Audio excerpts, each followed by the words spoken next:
పితా పుత్ర పవిత్రాత్మ నామమున ఆమేన్. ఈనాటి దేవుని మాట, దేవుడు జతపరిచిన జంటను మానవ మాత్రుడు వేరుపరుపకూడదు. దేవుని నమ్మినటువంటి బిడ్డలారా, ఈనాటి వాక్యము మత్తయి శుభవార్త 19వ అధ్యాయం 6వ వచనమున మనము చదివినట్లయితే, వాక్యము మనతో మాట్లాడుతున్నటువంటి మాట, స్వయముగా మనము నమ్ముకున్నటువంటి మన ప్రభుడైనటువంటి యేసయ్య పలుకుతున్నటువంటి మాట, దేవుడు జతపరిచిన ఏ జంటను కూడా మానవ మాత్రుడెవ్వరూ వేరుపరుపకూడదు అని పలుకుతున్నాడు. అసలు ఎందుకు ఈ మాట అంటూ ఉన్నారయ్యా అంటే, ప్రభు ఒకరోజు కొందరు పరిసయ్యులు, ధర్మశాస్త్ర బోధకులు ప్రభు దగ్గరికి వచ్చి, భర్త భార్యను పరిత్యజించుట తగునా? అది ఏ కారణము చేతనైనా కూడా ఒక భర్త భార్యను పరిత్యజించుట తగునా? అంటే విడాకులిచ్చి విడిపోవటం న్యాయసమ్మతమేనా అని ప్రభుని అడుగుతున్నారు. అందుకు ప్రభు వాళ్ళని సూటిగా ఒక ప్రశ్న అడుగుతున్నారండి. మనం అది మత్తయి సువార్త 19వ అధ్యాయములో 3-4 వచనాలలో మనము చూస్తూ ఉంటాం. ప్రారంభము నుండి సృష్టికర్త స్త్రీ పురుషులుగా ప్రజలను, మనుష్యులను సృష్టించినట్లు మీరు ఎరగరా? ప్రారంభము నుండి కూడా సృష్టికర్త సృష్టించినది స్త్రీ పురుషులుగా సృష్టించి, వీరిద్దరు వివాహం అనేటటువంటి ఒక బంధములో ఒకటైనప్పుడు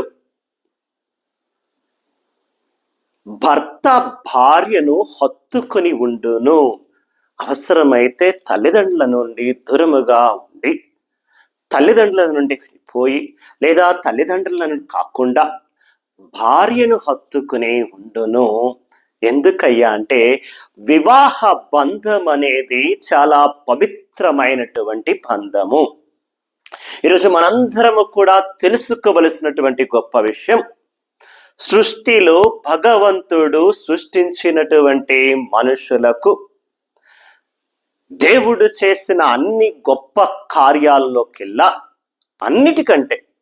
అన్నిటికంటే గొప్పదైనది వివాహ కార్యము అనేది అందరము కూడా గుర్తుపెట్టుకోవాలి.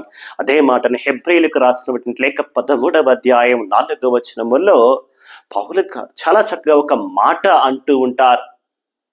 ఏమంటారండి? హెబ్రీయుల లేఖలో రాయబడింది చాలా చక్కగా వాక్యము. 13వ అధ్యాయం 4వ వచనముల వాక్యం అంటుంది, వివాహము అందరి చేత గౌరవించబడాల.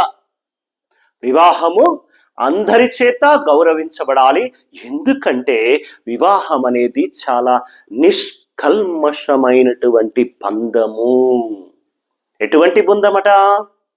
వివాహం అనేది నిష్కల్మషమైనటువంటి బంధము. చాలా పవిత్రముగా ఉండాలి, పరిశుద్ధముగా ఉండాలి. భార్యాభర్తలిద్దరూ ఒకరినొకరు హత్తుకుని ఉండాలా అని భగవంతుడు ఆది నుండి కూడా, సృష్టి ఆరంభము నుండి స్త్రీ పురుషునిగా చేసి వాళ్ళను దీవించి వివాహం అనేటటువంటి ఒక గొప్ప బంధాన్ని ఏర్పాటు చేశాడండి. అందుకే ఈనాటి వాక్యములో ప్రభు చాలా చక్కగా అంటున్నాడు, ఇది భగవంతుడు ఏర్పాటు చేసినటువంటి కార్యము. దేవుడు జతపరిచిన జంటను మానవ మాత్రుడు వేరుపరపకూడదు అని పలికిందెవరు? యేసు. యేసు ప్రభువే స్వయముగా దేవుడు జతపరిచిన జంట అంటున్నారంటే, ఈ వివాహ బంధాన్ని ఏర్పాటు చేస్తుంది ఎవరు? భగవంతుడే.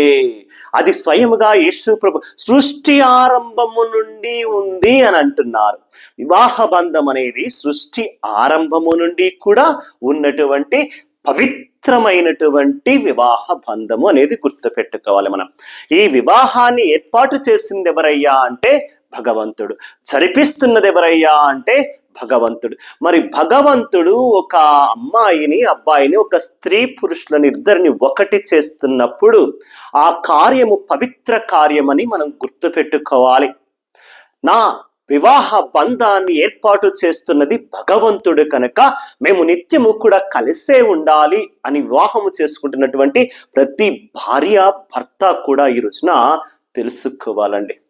వివాహము చేసుకున్న ప్రతి భార్య భర్తకి ఈరోజు ప్రభు అంటున్నాడు, మీది పవిత్రమైనటువంటి బంధము, ఆ వివాహ బంధాన్ని ఏర్పాటు చేసింది నేను కనుక మీరు కలంతకాలము కలిసే ఉండాల. ఎప్పటి వరకయ్యా అంటే కట్టె కాలే వరకు, కళ్ళు మూతపడేటంత వరకు, చిట్ట చివరి వరకు, కను చూపులో కూడా చిట్ట చివరి వరకు, నీ కళ్ళు మూతబడేటంత వరకు, కట్టె కాలే వరకు, చివరి చూపు వరకు కూడా వివాహ బంధములో భార్యాభర్తలు కలిసే ఉండాలా అని ప్రభు చెబుతూ ఉంటే పరిసరు, మరి మోషే వివాహమును విడాకుల పత్రమునిచ్చి భార్య పరిత్యాగ పత్రమునిచ్చి విడిపోవచ్చు అని మోషే చెప్పాడు కదా అని చెప్పి పరిసయ్యులు అడుగుతూ ఉంటే చాలా చక్కగా ప్రభు మత్తయి శుభవార్త 19వ అధ్యాయము 7-8 వచనాలలో ఒక మాట అంటున్నారండి.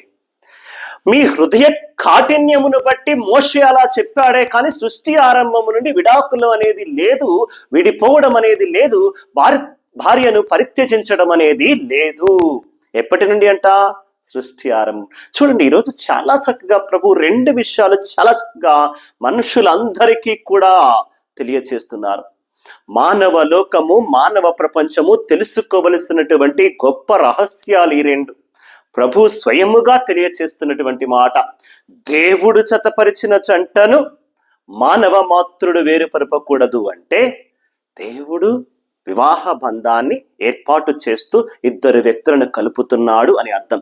అది ఎప్పటి నుండి అయ్యా అంటే సృష్టి ప్రారంభము నుండి కూడా వివాహం అనేటటువంటి గొప్ప కార్యాన్ని భగవంతుడు ఏర్పాటు చేశాడు అని ప్రభు తెలియచేస్తున్నాడు.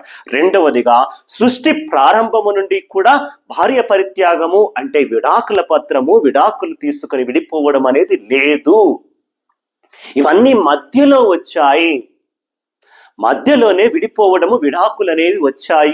కాబట్టి సృష్టి ఆరంభము నుండి ఉన్నటువంటి దేవుడు ఏర్పాటు చేసినటువంటి సంప్రదాయం ఏమిటయ్యా అంటే వివాహ కార్యాన్ని భగవంతుడు ఏర్పాటు చేస్తున్నారు కనుక కలంతకాలము కలిసి ఉండాలని అంటున్నారు.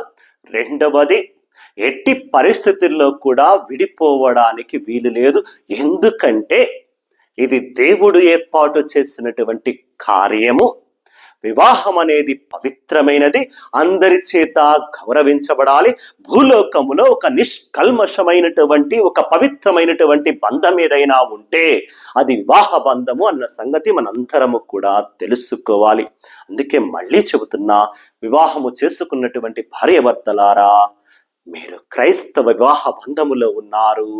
భగవంతుడు మేము జత చేశాడు కనుక ఎట్టి పరిస్థితుల్లో కూడా విడిపోవాలి అన్న ఆలోచనను రానివ్వకండి. కలంతకాలము కలిసే ఉండాలా అని ప్రయత్నము చేయండి. కలిసి ఉండటానికి ఉన్న ఏ చిన్న దారిని కూడా, ఏ చిన్న మార్గాన్ని కూడా మీరు వదులుకోవద్దు. విడిపోవడానికి దారులు ఎతకండి. ఈ రోజుల్లో చాలా చూస్తున్నాం, వివాహ వ్యవస్థ అస్తవ్యస్తంగా తయారైందండి. ఏ దేశంలో చూసినా, ఏ జనుల మధ్య చూసినా కూడా వివాహం అనేది అపవిత్రంగా తయారైంది, అస్తవ్యస్తంగా తయారైంది, కొన్ని రోజులకు పరిమితమైనటువంటి బంధంగా తయారైంది. కానీ కలంతకాలము కలిసి ఉండే బంధముగా ఈ రోజుల్లో వివాహం అనేది ఉండట్లేదు. విడిపోవడానికి కారణాలు వెతుక్కుంటున్నారండి. వివాహమైన రోజు నుండే విడిపోవడానికి కారణాలు వెతుక్కుంటున్నారు. మరి అటువంటప్పుడు వివాహం చేసుకోవడం ఎందుకు? వివాహము చేసుకున్నారు కనుక అది పవిత్రమైనటువంటి బంధం అనేది గుర్తు పెట్టుకోండి. వివాహం చేసుకున్న వాళ్ళు, చేసుకోబోతున్నటువంటి వాళ్ళు అందరూ గుర్తు పెట్టుకోవలసినటువంటి మాట ఇది. వివాహం అనేది పవిత్రమైనటువంటి బంధము. భార్యాభర్తలు నిత్యము కలంతకాలము కలిసే ఉండాలి తప్ప, కలిసి ఉండటానికి కారణాలు వెతుక్కోవాలి తప్ప విడిపోవడానికి కారణాలు వెతకకూడదు, విడిపోవడానికి ప్రయత్నము చేయకూడదు. ఎందుకంటే సృష్టి ఆరంభము నుండి భగవంతుడు ఏర్పాటు చేసిన సంప్రదాయం విధానం ఏమిటయ్యా అంటే 2 వ్యక్తులు కలిసినప్పుడు కలంతకాలము కలిసి ఉండాలా. విడిపోయే హక్కు వారికి లేదు, విడగొట్టే హక్కు వేరెవరికి లేదు. ఇది క్రైస్తవ చట్టము, క్రైస్తవ సంప్రదాయము. యేసు ప్రభువే స్వయంగా మనందరికీ తెలియచేస్తున్నటువంటి గొప్ప విషయం. కాబట్టి వివాహ బంధములో ఉన్నటువంటి ప్రతి ఒక్కరు కూడా ఈ విషయాన్ని తెలుసుకొని కలంతకాలము కలిసి ఉండటానికి, నిత్యము కూడా పవిత్రమైనటువంటి వివాహ బంధముగా భార్యాభర్తలు జీవించటానికి, ఒకరినొకరు అర్థము చేసుకొని ప్రేమగా ఉండటానికి ప్రయత్నము చేయండి. దీనిలో ఒకరు ఎక్కువ ఒకరు తక్కువ అనేటటువంటి భావం ఉండకూడదు. ఇద్దరూ ఒక్కటే, ఇద్దరూ ఒకరినొకరు గౌరవించుకోవాలా, ఇద్దరూ ఒకరినొకరు ప్రేమను పంచుకోవాలా, ఇద్దరూ ఒకరినొకరు అర్థము చేసుకోవాలా. చిన్న చిన్న పొరపాట్లు, చిన్న చిన్న తప్పులు జరగటం సహజమండి. కానీ ఒకరినొకరు అర్థము చేసుకుని సర్దుకుపోయే గుణాన్ని నేర్చుకుంటే ఏ వివాహ బంధమైనా కూడా కలంతకాలము తప్పకుండా కలిసి ఉంటుంది. సర్దుకుపోవడం నేర్చుకోండి. Adjust, understand. ఒక పక్క అడ్జస్ట్ చేసుకుంటూ ఇంకొక పక్క అండర్స్టాండ్ చేసుకుంటే సర్దుకుపోతూ అర్థము చేసుకుని ఒకరినొకరు ప్రేమగా ఉంటే ఏ బంధమైనా కలంతకాలం ఉంటుంది. అలా వివాహ బంధాలన్నీ బాగుండాలని, మీ కుటుంబ జీవితాలన్నీ కూడా సంతోషముగా ఉండాలని ఈనాటి వాక్యములో ప్రభు చెబుతున్న విధముగా చిన్న ప్రార్థన చేసుకుంటూ దైవానుగ్రహాలు ఇమ్మని అడుగుదాం. పరిశుద్ధుడు ప్రేమామయుడైనటువంటి యేసు ప్రభువా, ఈ రోజున వాక్యము ద్వారా వివాహము, విడాకులు అనేటటువంటి విషయాన్ని మాకు బోధిస్తూ, వివాహం అనేది సృష్టి ఆరంభము నుండి ఉంది, అది దేవుడు ఏర్పాటు చేశాడు కనుక పవిత్రమైనది అని చెబుతూ, విడాకులు అనేది సృష్టి ఆరంభము నుండి లేదు, మధ్యలో వచ్చినది. కాబట్టి ఎవ్వరు కూడా దేవుడు జతపరిచినటువంటి జంట వారు విరిపోకూడదు, ఎవరు కూడా విడగొట్టకూడదు అన్నటువంటి గొప్ప విషయాన్ని మాకు తెలియచేస్తూ, సృష్టి రహస్యాన్ని మానవ లోకానికి తెలియచేసినటువంటి క్రీస్తు ప్రభువా, నీకే వందనాలు, స్తుతులు, స్తోత్రములు.